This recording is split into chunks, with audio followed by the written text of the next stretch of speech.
welcome. Wait, that's the wrong live. Give me a second. I was gonna say. There we go.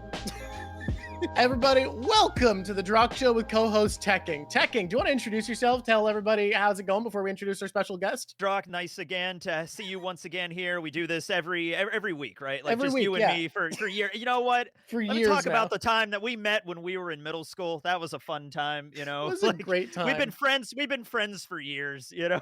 Just like, yeah. But yeah, make sure to, like and subscribe to the Drawk Show Twitch channel and YouTube. And everywhere else that we are, we're at a bunch of different locations, right? Yeah. Do you want to tell everybody before we get started immediately where they can find you as you always do? Oh, of course. Absolutely. As I always do. Yes. You can find me at Tekking 101 YouTube channel place. And also Tekking 1001 is the side channel. And Kast is where I talk about Bleach. That's where I'm at. How have I genuinely been watching you for years? Like literally, I think I was still in high school when I saw your first video, and I didn't know about Tekking 1001. Genuinely, yeah, no, like there's still people that'll be like, "Hey, you should talk about the new Bleach series," and it's like, "Yeah, I have. It's a separate channel I've had for over a year." He's like, "I didn't know." And now we have our special guest, yes. Mama Drawk. Welcome to the program. Thank you, guys. Thank you for having me here today. I couldn't be more excited. I'm not sure why you asked me, given my D&D background, but I'll do my best. Yeah. Now you are Mama Drawk, so is there any relation? Oh, yes, there is. Yeah, that's my mom. Yeah. Oh, None really? at all. Okay, a special guest is your mom. Okay. Yes. So I'm super excited. I think I'm gonna win still at this D&D, given that Tekking has been a dungeon master many of a time, and Drawk has been a dungeon master, and I've played 1/4 of one campaign. I'm pretty sure I'm the all-around favorite. Yeah, I think you got this. I'm rooting for you, Mama. I'm rooting for you. I don't think you're gonna win, but I'm rooting for you. I have a dissertation about D&D, and I just wrote my doctoral on it. I haven't played, but I wrote a doctoral. You have a thesis. You did the Viva Voce on this. You went through the whole 12-step process to get a doctorate just for this stream. Exactly, because I figured I needed it since I didn't have the game time. We need to make a reminder, too. Lav is going to be in this one to keep us on track. 3 people with high-ass energy. What? High energy? This is a chill man. This is a relaxed man. I'm chill, Tekking. I could dial it back if you want me to. It's all good. You know what you are right now is you're Tekking 10. Just Tekking 10. Yeah, just Tekking 10. I will tell you, I had a little bit more coffee today than I normally do. I might have also. I have not had more coffee than normal, but I have remembered to take my meds, so we'll see what's up. Good for you, Drawk. Okay, well, that's good. That's a big moment. You took your ADHD meds by yourself? For anybody who hasn't been here to a party piece before, this is a debate and game show. For anybody who's shown up from Tekking's channel, wants to see him at his best, this is a show where we are going to build our one-piece D&D tables, talk about what the game is like, talk about what people are playing, and you guys are going to be choosing which one to sit in and watch. I am thrilled about this, and Tekking, we told you this, but I can't overstate how much the second we decided we were going to do D&D as the next one, how much the audience was immediately just shouting your name, being Tekking. Thank you, everybody. Thank you so much. It was the first, last, and everything. They were like, it's Tekking. You must invite Tekking. Okay. I mean, I do love D&D, and I'm part of a lot of ones online, and I do my own, campaign and stuff. And I also really enjoy just debating stuff about fictional characters. That's just fun in general. The reason we're starting this at all is one day I was watching one of your streams, and you were talking about, like, who would be the best cook, who would be the best this, and you were pairing people off. Then I was coming in here and we were talking about something and I was like, well, these people would be the best to have at this party that we were talking about at the time. And then I was like, who would be the very best? And we started talking about party. I just watched your things. So we created the idea of party piece and have been pulling in a bunch of different parties. Some of them we're terrified at. People suggested key parties and all sorts of things that we're a little terrified for. When they come up, we're gonna crap our pants. But that's where this got birthed, is kind of from watching one of your streams and then having a moment happen afterwards. It was awesome, and I love the vibe. Well, thank you. And I thought to myself, damn, this sounds like a fun ass time. I will be doing more of them in the future. They are always a blast to do. I think we're ready to go. Are you guys feeling bantered up? I'm ready to go. I'm feeling, let's do this. Yeah. Put yourself on big heads. I want to see the dice. Okay. Yeah, I can click that button and not make Tekking disappear for sure. I can't. Tekking, you're going to go away for a second. Hello, one and all, and welcome to Party Piece. This is a debate and game show where me, my regular co-host Tekking, and special guest Mama Drawk are going to be going over our plans for the ultimate One Piece party. we are hosting a party on the same day, and we are going to be pitching it to you, the audience, for which one you guys want to attend. This is a debate show with a little bit of improv, where we don't know exactly what we're going to have because we're going to be drafting picks the whole time. To start us off today, I'm going to roll D20s. Look at these beautiful colors. Look roll at these those beautiful D20s. Oh, they're real D20s. I thought they were going to be like... No, real D20s. I'm a huge Whoa. nerd, and to say I'm more of a huge nerd so that they're nice and visible, I got the special Magic the Gathering ones that come with fat packs instead of regular D20s you buy at a store. Wait, I can actually make Tekking visible, it turns out. Hello. My stream setup is held together with duct tape and paper clips. Duct tape and staples, baby. That's how it is. Now, what I need from each of you, special guest Mama Drawk and regular co-host Tekking, is to pick which of these three beautiful colors. I like the purple. Well, Mama, would you like to go first? I like orange. Okay, right. I'll take the weird Duskmorn teal and purple. Yeah, it looks like if that was an ice cream flavor, I probably wouldn't eat that. No, but like, you know. I have packed away all my dice trays because I'm moving. So I'm going to shake these in my hand, slam these on my sketchbook, and turn the webcam down. Slam it down! You're ready to get slammed down, big style. My hand has been clamped on. There has been no chance to alter it. We will now turn down to look. Okay, I won with a 15. Tekking got a 3. Mama got a 12. Now, Mama, you are the most experienced D&D player. Do you want to briefly, for the people at home, talk about your brilliant background at tabletop RPGs? Thank you. I would. This one time I played a D&D campaign. We got 1/4 of the way into it, and then that was it. Okay, that's about what most D&D campaigns are. So you seem to be playing it perfectly fine. Yeah. So I'm going to show everybody how a snake draft works, because you clearly, Mama, having played the least D&D, needed a disadvantage, and it's generally agreed upon that the one downside of a snake draft is that the middle is kind of the worst pick. So the way that it works is it's a draft in the order like snakes and ladders. So we are going to be each drafting 7 people. 1 will be the dungeon master, 6 will be the players. We will talk about what their roles are, what they're playing as, what the vibe is, all of that. The way that we'll do it is I'll go first, having won the role. Then we move on to Mama Drawk, who got second. It goes to Tekking, and as compensation for picking last, Tekking immediately gets to pick someone who pairs well with the first like pick. A snake. Yeah, okay. And then it goes back through. Mama picks again. Whoop. And look it back to me. And as compensation for having not gone in like 6 picks, I get to pick another one. And we snake all the way down. That's a snake draft, man, baby. This is fun. I just immediately started thinking of Snake the game, like on your old cell phones, like doot. Yeah. I think it genuinely is a reference to Snakes and Ladders. Yeah. Isn't it Shoots and Ladders? We call it Snakes and Ladders. You call it Shoots and Ladders? I've always played it as like Snakes a and regional Ladders. thing? It was always Shoots and Ladders where I played it. It's amazing. We call it Snakes and Ladders because you should be very afraid of landing on them. I'm going to start, and I am picking Dungeon Master first, and it's Jaguar D. Sol. Yeah. Okay. Yeah, that's a really good pick. Yeah. And you're putting it right out there who your Dungeon Master is right away. I'll later talk about why. Mama, do you want to give your first pick now? I am not going to tell you if they're my Dungeon Master. Okay. Cause I'm not like you. I'm hardcore.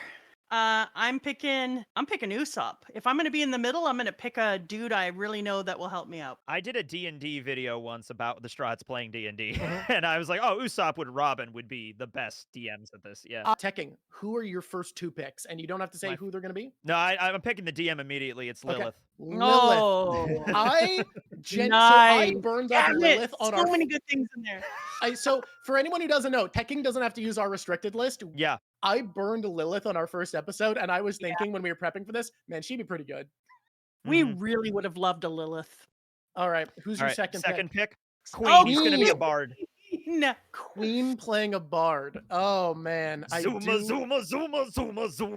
Yep. Oh, that's so good. This is the best of characters that Drawk has ruined for us. Oh, I have a theme. If you can guess it, you win a cookie. Oh. I mean, you so far it's evil scientists. I'll be guessing your theme. Is it my turn now? Yep. I'm going to pick the other obvious person, and this is just because I am at a disadvantage. It's Nico Robin. Nico Robin.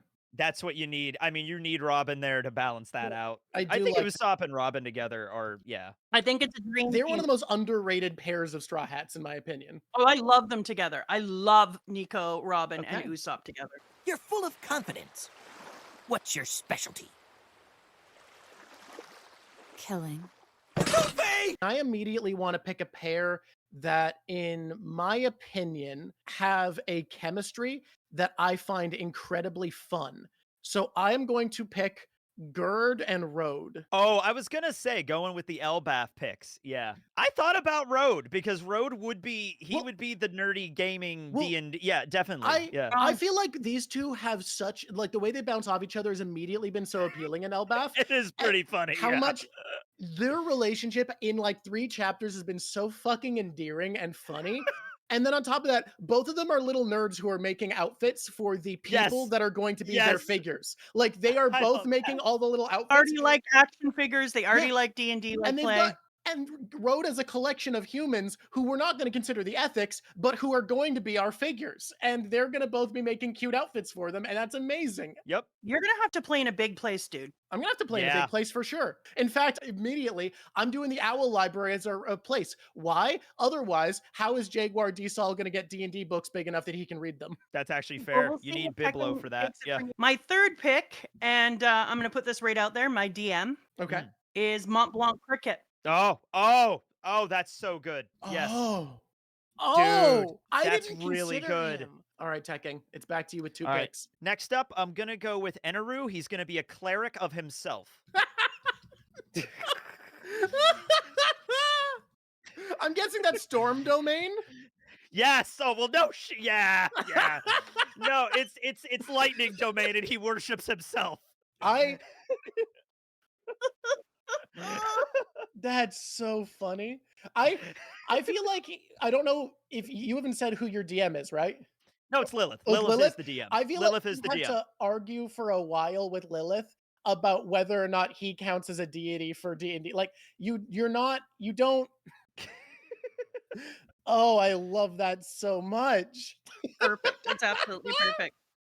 We can go for movie characters, but I've burned Uta off my list, so she's an option for Tekking. We've burned so many people. You guys can imagine what we're down to. That might change some stuff. I don't know. I'd have to think about. Actually, it kind of does. Oh yeah, Eustace Kid. He's going to be a barbarian. Oh, you bastard! So I pointed out in our last. I don't know when Eustace Kid is going to be usable because he's so unfun. Like, we saw him and Law be miserable at the biggest party in the series, and I think you actually found the party he would enjoy and take seriously.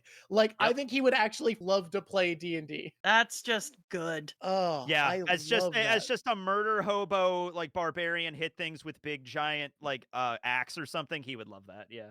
I feel like he'd also be the murder hobo who, like, for the first few sessions isn't invested, but then finds an NPC he likes and gets dragged into caring. Oh, absolutely. Yeah. Mom, it's back to you. What are we going for? Well, folks, it looks like I'm going to pick Kamakuri. Am I the only you're the encyclopedia, Tekking. Who's Kamakuri? I feel like that's a member of the Shandorians, right? He's a Shandorian. Yeah, he's a Shandorian. Yeah. He's the dude with the spear that Eneru electrocutes. Yes. I need an explanation for this. I don't care if it's now, but I'm gonna need an explanation for this. Wait, when I tell you that my first explanation for this is we don't have a shit ton of people. And let me tell you, the second explanation is you'll find the hell out soon, won't you, boy? Okay. No. I want to start going into some of what people are playing. I want Shirahoshi. Okay. And Shirahoshi, to me, is playing a wizard, and she is so excited about this because she wants nothing more than to adventure, but is also a little scaredy baby cat who isn't really ready for that and is going to be so goddamn invested in this. And then I'm adding York. Why York? Okay. Because all of the most fun D&D tables I've been at have had someone who's obsessed with treasure and loot and getting everything they can to drive us forwards and make sure that we actually get to things. And that's York, who is playing an artificer. And York is 100% a power gamer. Shirahoshi read all the fucking books in the lead up because she was so excited she couldn't sleep and was reading books day in, day out. She knows all her spells. She bought little spell cards so that she can flip through them and looking up optimal strats and doing like damage per round calculations to build the perfect artificer. I think she's also got Blade Dancer as a multi-class. Our DM table is like 8 people now, and there's like 3 power gamers in it. So yeah, it's fun to DM when it's like, I roll for stealth 47. Oh, shit. Okay. Right. Yeah, we're gonna have to figure out a way around that. Yeah, you're invisible. Cool. You disappear from the timeline. The tapestry of fate leaves you out for a week.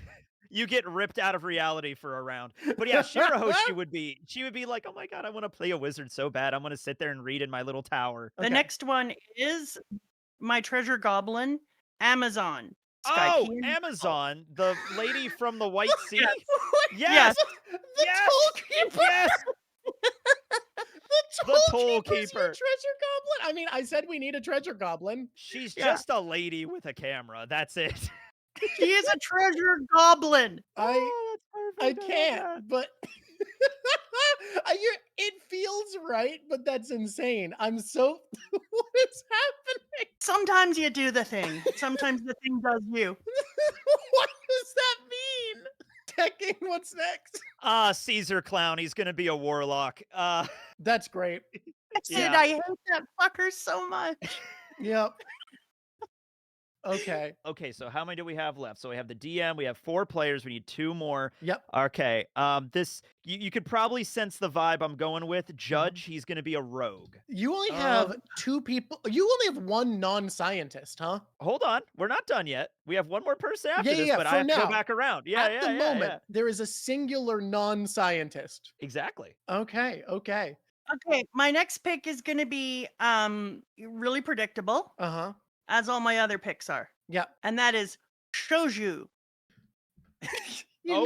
Okay. I know the guy Shouju and Mashura. Yeah. Mont Blanc Cricket's ally. Yes. The Sariyama Alliance. Yeah. Yes. Tekking, I'm so glad you're here to be someone who knows more of the obscure One Piece characters than me. Yeah. So that there's someone who can say who these people are. No worries. I got you on this one, Drawk. Don't worry about it. You got me for sure. Okay. A good team. Okay. I am picking my final 2 now. So I got to be careful. I'm looking over my list. I'm looking over my prepped list. Yeah. Who do I think balances out who I have the most right now? So far, we have only giant characters. You may have noticed that is a theme that's going to end regardless of who I take now. Currently, I feel as though I don't have someone who's like our upfront, in the face, plays a martial character, gets things done, takes charge. So I am going to be bringing in Okiku. Yes. Oh. Okiku is playing a paladin of devotion and is so obscenely into roleplay. Like, gets so obscenely into character that will not respond to Kiku during the game. Okay. She just isn't she like 8, 9, 10 feet tall? Oh yeah, we actually had to calculate this for something. No, she's not. Kiku is 9'5". Holy shit. Yeah, no, that's pretty good height. Yeah. I am going to be picking Charlotte Katakuri. All right, there it is. Okay, there you go. He is going to be playing a Circle of the Moon Druid because he wants to do everything everyone else can. That's it. fair. Is this my last pick? Yeah. Yeah. My last pick is going to be a cleric, and that's Asia. That's who? Asia. Mm-hmm. Oh, Isa. I was gonna say, when you said Asia, I'm thinking of like the red stone from JoJo's, and I'm like, I don't. Yeah. I get in trouble for saying her name every time, but it's Asa. You get corrected about her I say Isa a lot. Isa is the way I've always pronounced it. Isa? Yeah. I always say Isa, and I think that's the way they pronounce it in the English dub. But like, yeah, I think Isa.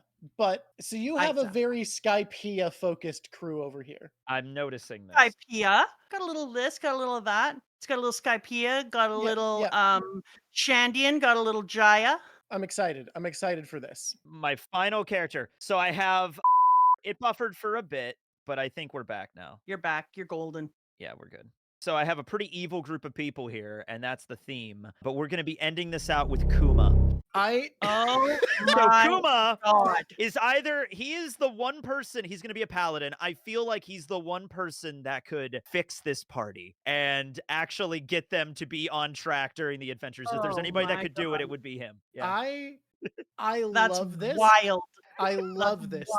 This is so Mama, good. I really do like that you've leaned into flavor. Tekking, this is such a party dynamic. This is such a table feel. Like, you can read this list and immediately get like a tactile feel for the energy in the room. Okay, we get now 3 minutes each. If I go over, if anyone goes over, Lav is going to cut us off. Lav is also going to give us a 30-second warning. We did not have enough time or foresight to set up little sound effects, which the future will have. Tekking and our special guest Mama get to be here in this very early draft of Party Piece where there are not proper little sound cues. How dare you? I can make sound cues. You can make sound cues? Oh, great. Boo. Yeah, get the Buddha Boo's A power. 30-second line. If we go over 3 minutes, just go boop every second. Excellent. Tekking, you're being put in for a plug right now. Oh, okay. Unhinge. Subscribe to stuff. I don't know what it was. Okay, so I'm gonna do my 3 minutes pitch for my game. I'm gonna talk No, about. wait, I have one question, and we've never done this before. Yes. This is a new Why? thing. I have Yeah. one question. Could I change a person? What?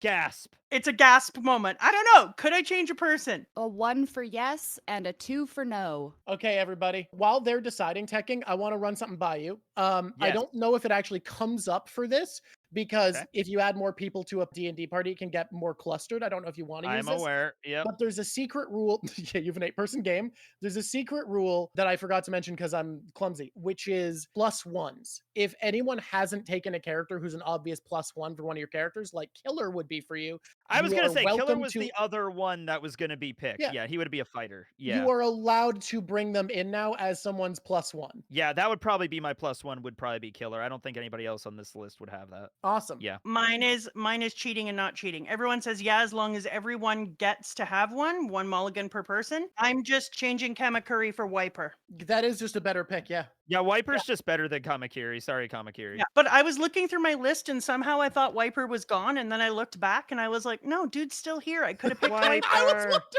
I don't know the timing for it, but I want to make a Wiper video. It's just that it's been Oh, one of those good. things that's like 5 years now. Like, when am I Mhm. going to get around to that Wiper video? He's so good. All right, guys, I'm going to do my 3-minute pitch. I'm going to start us off. Ready? Ladies and gentlemen. Hold on. You can't. Are you kidding me? You gotta give me more wording than that. Hey, I mean, I'm on the ball, but God. Set the timer first. Oh my hey, I God. want to know, Tekking, do you want to have double or no stubble for your drawing? Yeah, I am growing a beard because Elbaf. So yeah, Fair. draw that in. I've never grown a beard before. This is the most facial hair I've ever had in my life. What's fun for you is that you can. My mom gave me the gift of being just part Cree enough that I can't grow good facial hair. Starting in 3, 2, 1, go. What makes a great dungeon master? I am here to say that it is a task of many skills, that one must have the ability to improvise, one must have the ability to understand story, character, sound effects. You must have a vast collection of skills that I dare say we cannot know any One Piece character possesses. We can assume each of our characters has these abilities to the extent that would function well, but there's one thing that you cannot learn, one thing that is not a skill, but rather a personality trait. Because a good tabletop game comes down to a singular thing, that the people playing it feel like the heroes, that it is a story for them. And I posit that the best possible dungeon master is the one whom most roots for their players, the one for whom you have seen the most ability to revel in the success, the struggles, and the triumphs of those who are playing under them. And I think there is no character in One Piece, after my long searching, who is better at rooting for others than Jaguar D. Saul. What party are we running? What game are we running? There is a campaign that put the company Paizo on the map called Kingmaker. It is about the quest to raise a kingdom. Now, I don't want to do exactly Kingmaker, but I think it is so in line with the themes of Dungeons and Dragons and One Piece both to run a Kingmaker style campaign, that it is about becoming the king, about claiming land, about rising through the ranks. Katakuri struggles not to see himself as the main character of this, but the actual one who has been chosen to become the king by the party is going to be Gerd, who is playing the party face. Gerd, let me grab the exact class, is playing a bard because she's so into the backstories of her characters, and because of that, has become the party's main character. Gerd wanted to tell the stories of heroes, and those heroes in turn have raised her to be their king. Road fucking hates this. Road is playing an edgelord warlock hexblade who just wants to be the big hero. Katakuri wanted to be the big guy, but now wants to be the perfect knight for Gerd. Beep, beep, beep, beep. You have 3 seconds. This is a campaign about accomplishment, about chasing your dreams.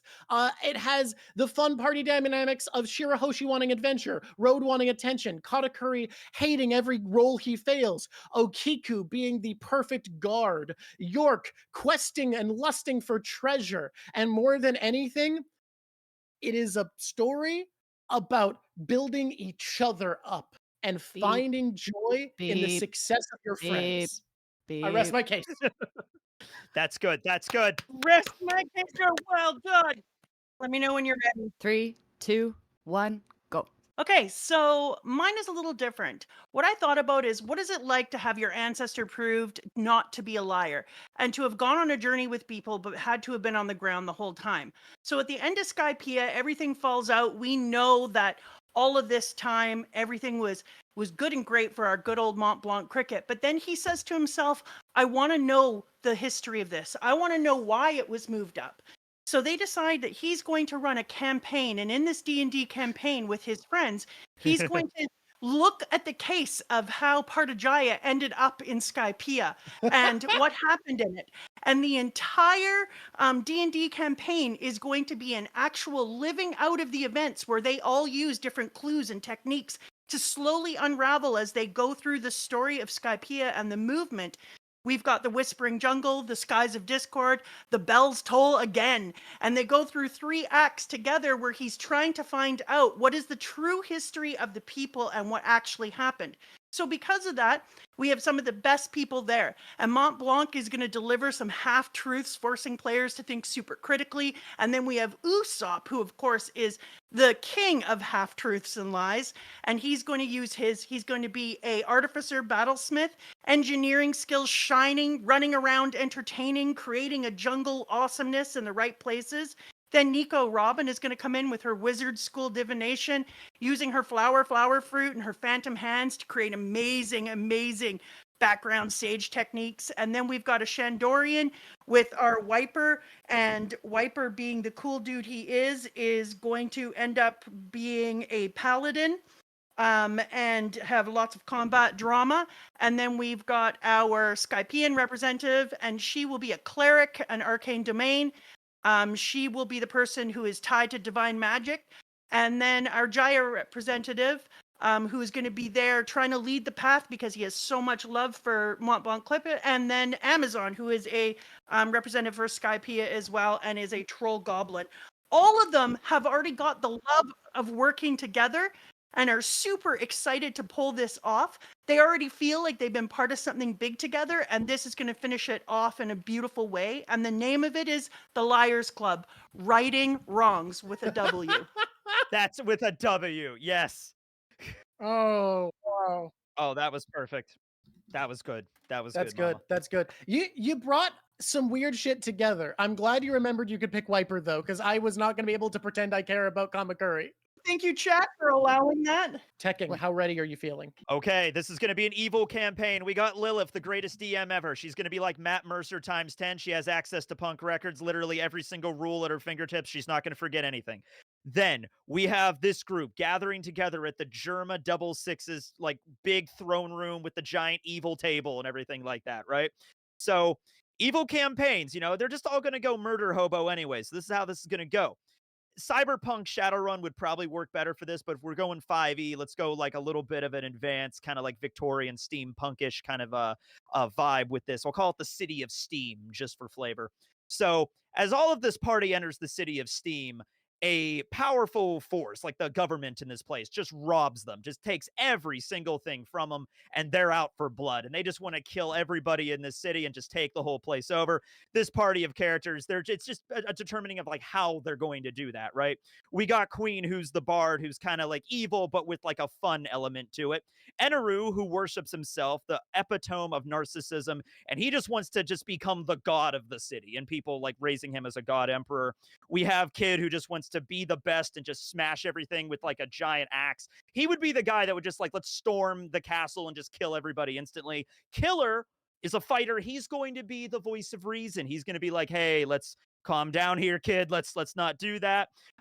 Caesar is a warlock that wants to kill his own patrons so that he can be his own patron, and developing all this poisons and stuff to try to take out the city that way.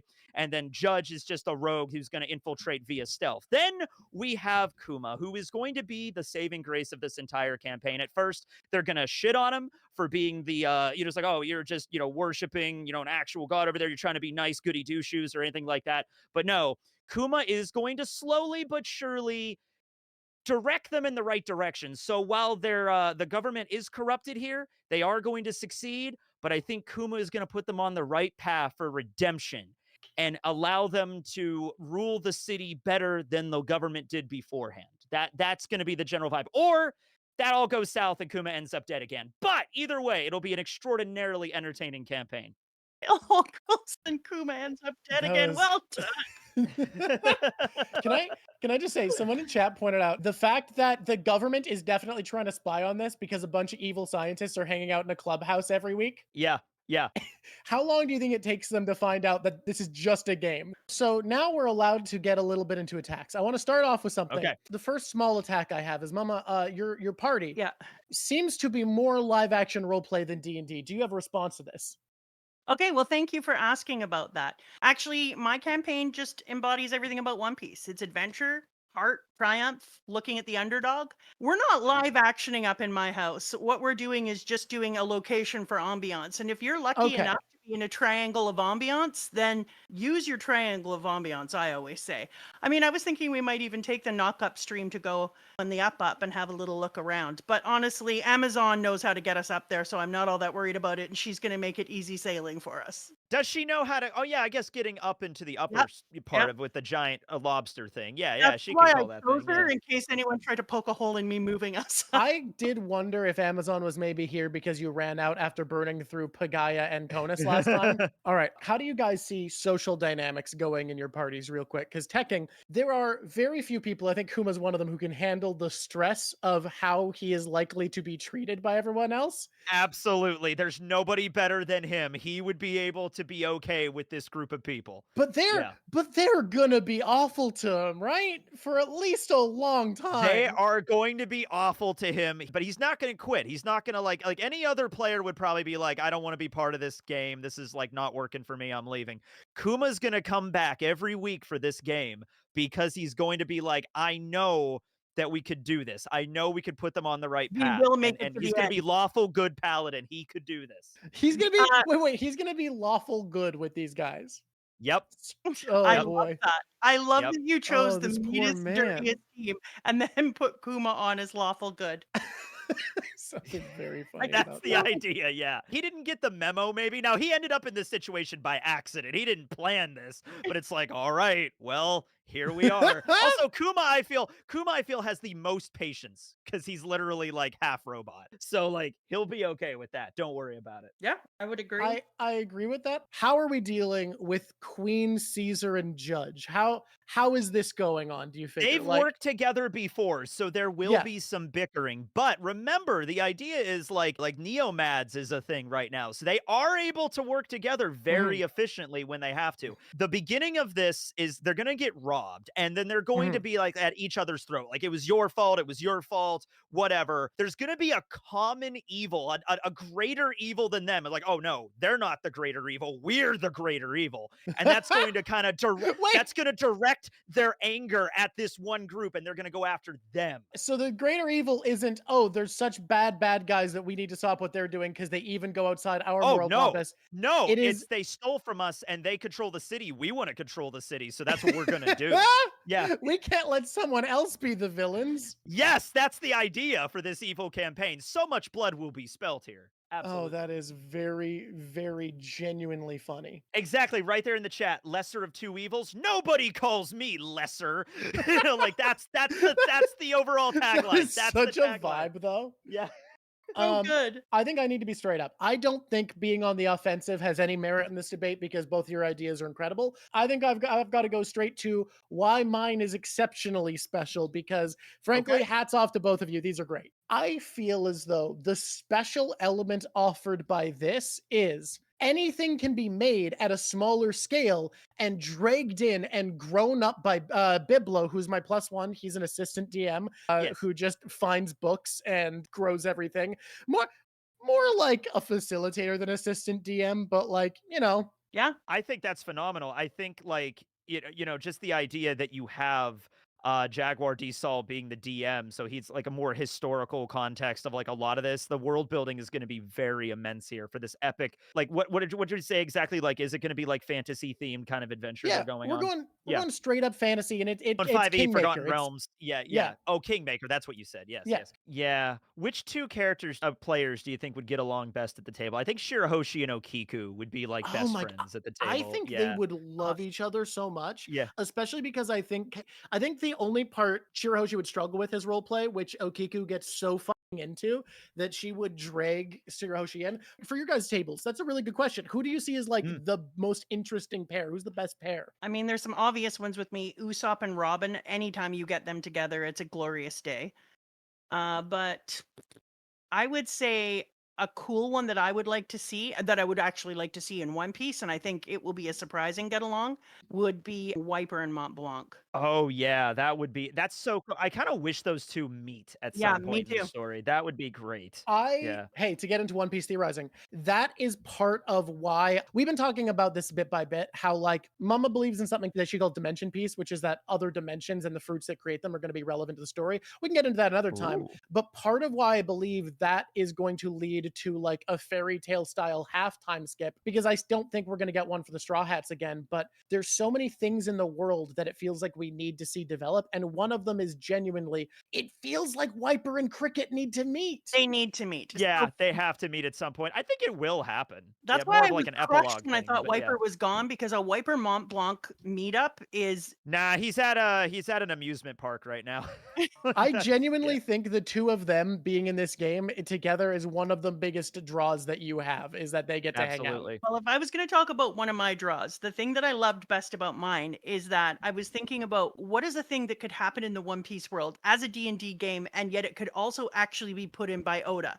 Like if Cricket got in there and he made this kind of game, and they got clues and they were actually able to figure some stuff out and see like maybe government mishandlings, or they came up with ideas and it helped to elucidate some truths, that could actually come into the story later on, where they say to Luffy, like, here are some things that we came up with and now we understand this and this. And I was like, that'd be fun. But on top of it, I kind of saw it as like, you start off in Mont Blanc's ruins, getting to actually watch Robin puzzle things out again, like we kind of got to see in the beginning, and we haven't got to see it as much in a while, and I miss those Robin days. And so those were fun. Oh, I love those moments when we got to see how smart she was. I feel like we're going to see a lot more of that towards the very end of the series, but I do like that you're kind of bringing that in. I like that we go into Skypiea after, and I like the idea of, okay, how did you say it? God damn, why can't I do her name? Isa. Oh, dang it! It's this name, and there's one other name I got wrong for. Oh my gosh. Oh yeah, just the one other name you've gotten. Yeah, just the one other name. Getting to see her back in the game and getting to see some of the development of her abilities would be amazing to me. Like, I feel like the characters in the Skypiea and Jaya arc, we got told just enough that now I'm like, let's see it again, baby. So that was one of the reasons I thought this would be such an awesome battle and such a fun time with them. And then at the very end of mine, the final battle will be against a Celestial Guardian to test the resolve. I want to hear Tekking talk about his favorite pair, like what duo he thinks is the best. Okay. Yeah, I'm going to say Caesar and Eneru, actually, because Eneru is this huge, like, he has a god complex. He thinks he's God. Caesar is a warlock with the idea of like, I'm going to kill my own patron and be the next warlock god. So they'd be constantly arguing about that kind of stuff, like God versus science, theology, atheism, that kind of stuff. Because, Caesar doesn't believe in any of that stuff, really. So it's like, that would be interesting to have them interact there. That's an awesome interaction. Killer and Kid are already like friends. So the idea there is like Kid just wants to like Leroy Jenkins and just run into the battle with a giant axe and just start swinging, and Killer has to be the one. Like, the guy named Killer is oddly enough the voice of reason here, of like, hey buddy, chill out, Someone pointed out this in chat, and I fully agree, that Killer and Kuma would be a weirdly fun pair. Yeah, they would actually be the most rational people in this entire party, bar none. Yeah. I was thinking Shirahoshi and Road for me would be a pair I would like to see. I think Road Oh my would God. find- I didn't think about the fact that like Road is a supremacist. He's a racist. We can talk about that. And Oh, yeah, how Road is, funny yeah. it would be for him to be like, yeah, giants are the best, giants are the best. And then Yeah. meet a mermaid the size of a giant and be like, well, Yeah. what do I think about this? Exactly. I think that would be really How neat. does Meeting this go? This breaks Listen, my perception. Shirahoshi and try not to think she's the greatest thing ever. She's so adorable. Oh my God, he'd have such a crush on her. No, she's 16. Road, no. Yeah, no. I want to see on Tekking's list, I want to see Enru and Judge. That feels like such a weird mix. That's who I want to see interact. It's interesting if we're going from the ones that are the most evil to the least evil. I think, yeah, the most evil out of this whole thing would be Caesar Clown. Yeah. And then, like, Eneru would probably be there. It's interesting that Judge might be 4 or 5, which is crazy. Judge is bad. I think Judge would really enjoy Enru's energy. No pun intended, but every pun intended. And I think both of them would really appreciate each other's power. So I think that would be a very cool pairing. Absolutely, yeah. There'd be some people on the list that would be, like, jealous of one another, but there'd also be someone like power respects power kind of thing. That seems like something that could go wrong. This is a segue. We have some specific questions pertaining to party things that could go wrong. To start it off, who at the table is the horny one? I would like to straight up immediately say, we don't just have a horny one. Let's be clear. York is greed embodied. Every time there's a hot NPC, he tries to hit on them. Road, we've met the man. We know what's up. And this is going to feel like a weird one. Oh my God. You just pick your horny one. Because of the devotion to roleplay, I think it's less of a horny one. I think Okiku is actually going to, in character, fall in love. Yeah, maybe out of character, too. Who knows? Yeah, okay. Mama, you are next in the list. Who's the horny one? Oh, God. Look at my list. First of all, you got to make Shoju a barbarian, Path of the Berserker. Okay, you know what? I was going to say Wiper, and I'm wrong. If we're in roleplay, it's Wiper.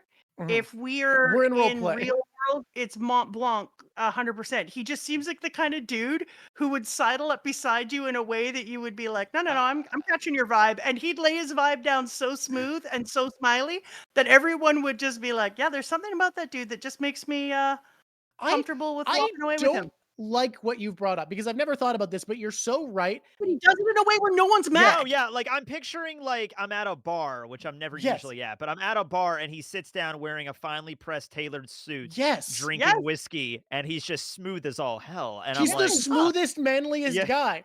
I can tell you, as a dude with a similar haircut, if you can pull off this haircut, you got energy. It works. He kind of leans in and talks to you, and no pretense. There's no walls, and he's so like disarming that you find yourself being like, hell yeah. And Wiper is just like, he's just getting it all around when he's in the game. Everyone wants to be with the Paladin Wiper. Yeah. Like, obviously, look at him. The man is hot as hell. Mine would be Queen. Queen is already pretty horny, and and he's he's also a a bard. Yeah. So, God, yeah. And he's going around. It's like his literal song in the story is, if I was thinner, I'd be too damn hot. Queen for sure. Yeah. Or Lilith. Lilith might also be.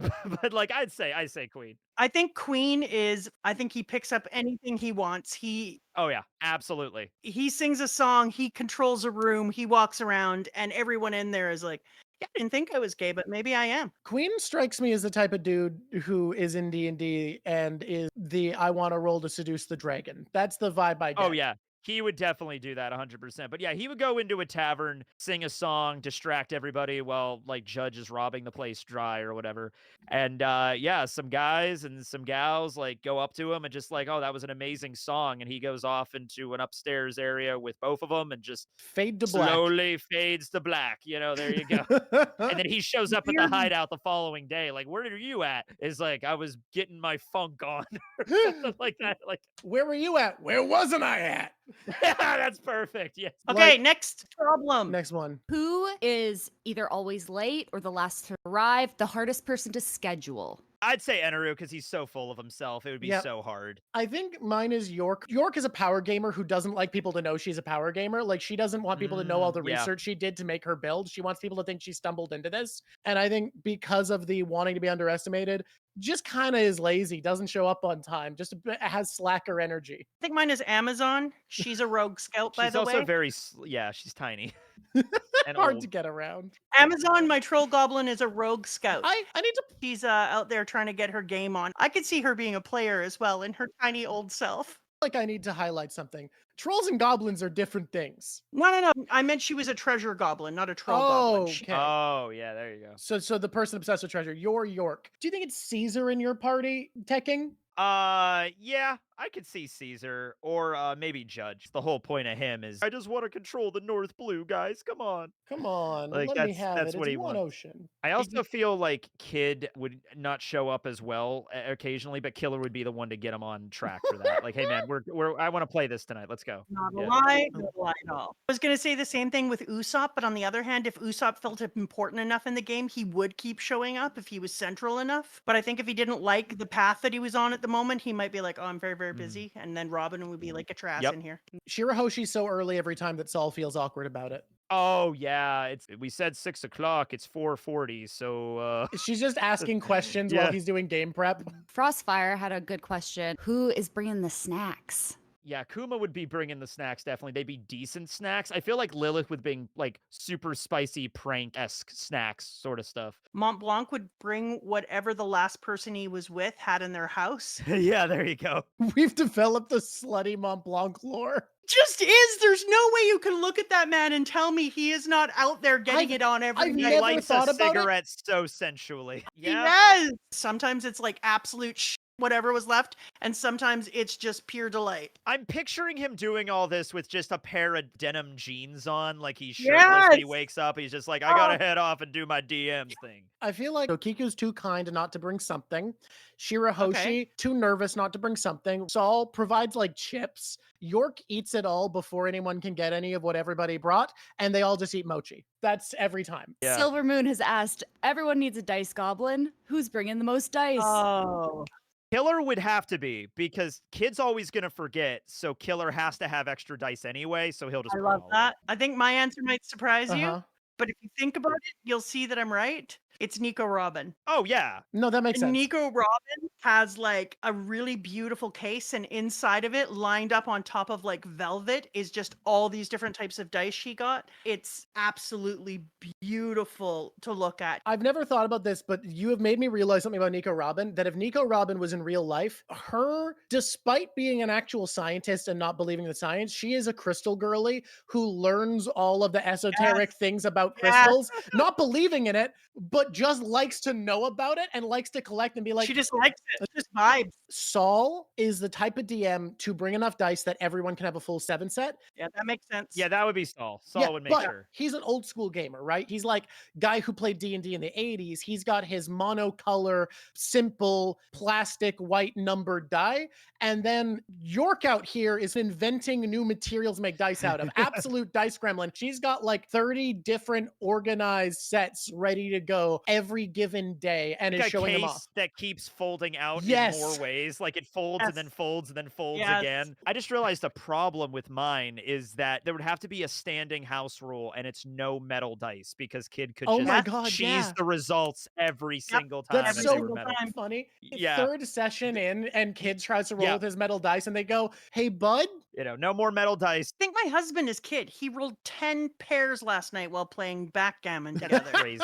We're going to do 2 more questions. Hell yeah. So whose idea was it to start this D&D party? Oh, that's great. That one's easy for me, so I'd go first. It was obviously Mont Blanc Cricket. He was in a bar. He was hustling one of his favorite people. They hadn't seen each other in about a year and a half. She came out to Jaya, was hanging out, and she was like, oh my God, I can't believe you found proof. Like, you've been working for so long. And he was like, but there's so many unanswered questions. And then he was watching some people nerd out in the corner playing D&D together, and he was like, dude, I got an idea. It's time to get the gang back together. It's time to meet this person that Luffy told me about. I'm going to get Wiper involved. I'm going to pull everyone in, and we are going to solve this puzzle. There's still more to know. I like it. That's perfect. I just thought of the perfect ones. So Judge and Caesar form Neo-Mads together, and they're going over this plan of like, okay, now what's our first thing to do? And they're battling, forming like an actual plan involving like taking over the world and everything. But Judge is also happy because his children have like no emotions. So he's actually a secret nerd that's always wanted to play D&D.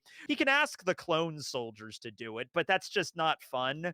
So it's like, hey Caesar, I was also thinking sometime maybe we could maybe have a game night. Like maybe if you're into it, we could play D&D sometime. He pulls out like a bunch of dice and like all of the stuff he had for years, but he just never had anybody to play with. And then through the connections, they eventually invite Kid and Killer and Eneru and Queen and Lilith, and that's how it goes down. It's because Judge was a secret nerd the entire time. Is gold. Secret nerd is my favorite lore for him. Thinking about the fact that there's this comic book for the family, and that he would be the one out there hoarding it, and like every time a new edition comes out, he's like every copy. Through it. He's so excited. He's got every copy, but it's hidden behind a secret. No, it's a vault. Wall. It's a vault in his office. The most secure room in the entire organization is that vault. Oh my god, yes, I love it. No one ever gets to know, but he looks at his pristine copies and is like, oh my god, look at them. I love this so much because I love how many times Judge is fucked over by his hubris. And I love the idea of the only people in my country are clones who do everything I say. My kids can't be emotionally invested in anything. He's been trying to play for years.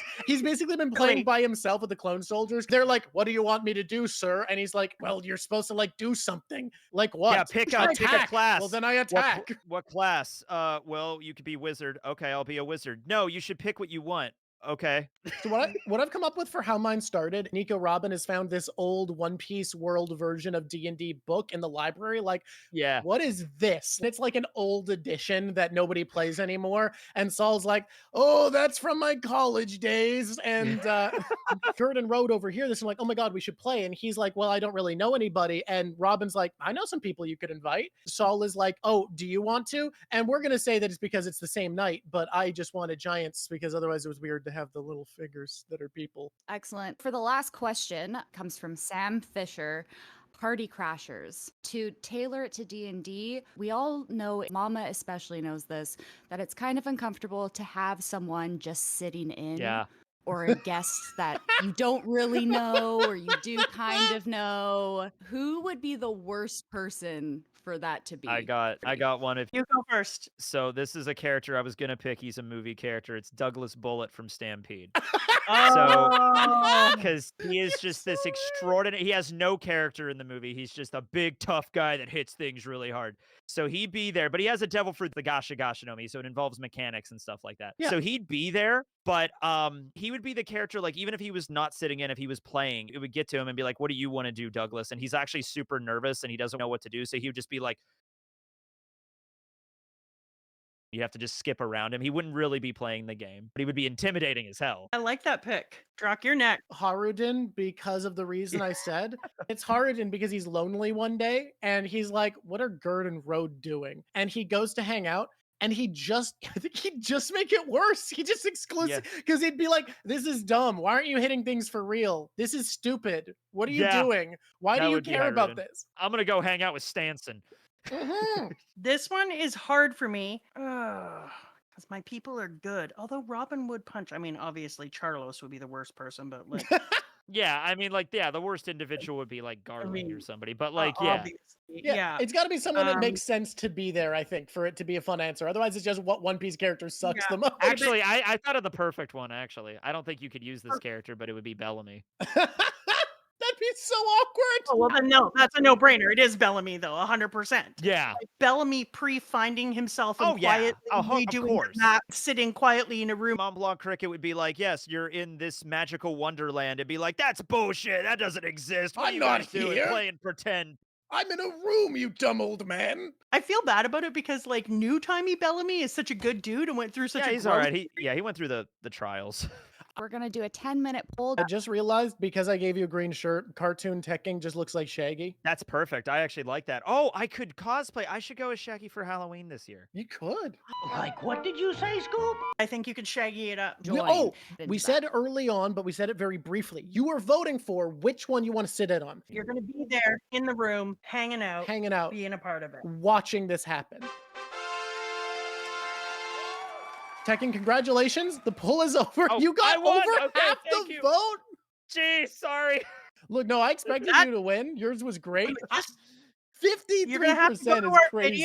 I went with the idea that people would love a chaotic, evil group better just because it's more interesting. No, I feel you. This is good. Make sure that you look at our YouTube because the voting happens in there. The people go into the comments and then they do a second vote. Then we combine them. I will check that out then and see where that goes. Yes. Hey, Tekking, thank you so goddamn much. Sorry, this is chaotic. We haven't figured it all out yet. This was a blast. Thank you so much. I would love to come back on sometime. So just let me know. We're going back through One Piece and we're asking people in the One Piece world what arc they kind of like weirdly have a connection to more than yours is Impel Down. Mine is Impel Down. Someone pick Impel Down or no? Dude. Probably because it's such a good arc. Sorry, Drawk, Tekking went away. When did that happen? Fixed it. He's back. All right, I'm back. I watched like the 4Kids stuff when I was a little kid, right? And that got me up till like Skypiea or something. Didn't watch or read One Piece for years and years. And then I started reading Bleach first, then Naruto. And I remember it was like sophomore year of high school. It was the chapter Minotaurus when he shows up in level 3 and Bon Clay and Luffy are fighting him. That was the chapter that I started reading One Piece weekly again. And it's been that consistent all the way up till current. That's amazing. We should jump to selecting the next party. You're going to roll 3 times and you get to choose which one of the 3 parties you think is best. We need the Works for me. The wheel is here. We're going to get 3 different prompts. And Tekking, you are going to send us off to our next guest in style and get to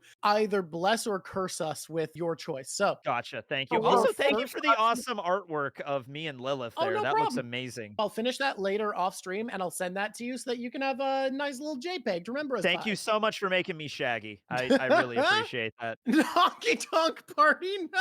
All right, well, that one kind of has to win, but we'll see the other 2 just for the sake of completion. No. Okay. Why did we put these on fancy costume party? Okay, that one is appealing too. Okay, a Victorian era masquerade party, yeah. Sleepover. I gotta go with the honky tonk. Square dancing, barnyard, southern straw on the ground. Lots of Jack Daniels, live acoustic guitar. Yep. Banjo, and more banjo, and a lot of gingham. Oh my god. So yeehaw! It's honky tonk time. It's gonna be an episode. Tekking, do you know a southern One Piece creator that would be good to recommend to us, or are we on our own? Somebody pointed out in the chat, Murphy is from Kentucky. So okay, really? So it's Murph. Thank you so much, Tekking, for being here. Do you want to? I have to imagine there's very few people who watch this and don't know who you are. But what if? Okay, so I have a main channel, Tekking 101. I have a side channel, Tekking 1001. I want to do a video on Castlevania Nocturne Season 2. I don't know if I'm going to upload that on the side or the main. And then also Kast, which is a Bleach-themed one. I am going to be doing a video at some point on Ishin and Ryukin from the last arc. Yeah, that's mainly what I do there. Thank you so much for being here, dude. It was Of course, this was a blast. You guys, it was all fun. We really enjoyed meeting you, and we were so glad that you agreed to come on. Immediately when you said Lilith is your DM, I was like, fuck. I was like, okay, I hope they don't pick the literal smartest person in the story. Party people, till next time, party on. Squish on squishies. Is that good? Do we like that? Do we like it? That's Is a it? Good one. It's been lovely talking to you. Talking to you. Bye. Later.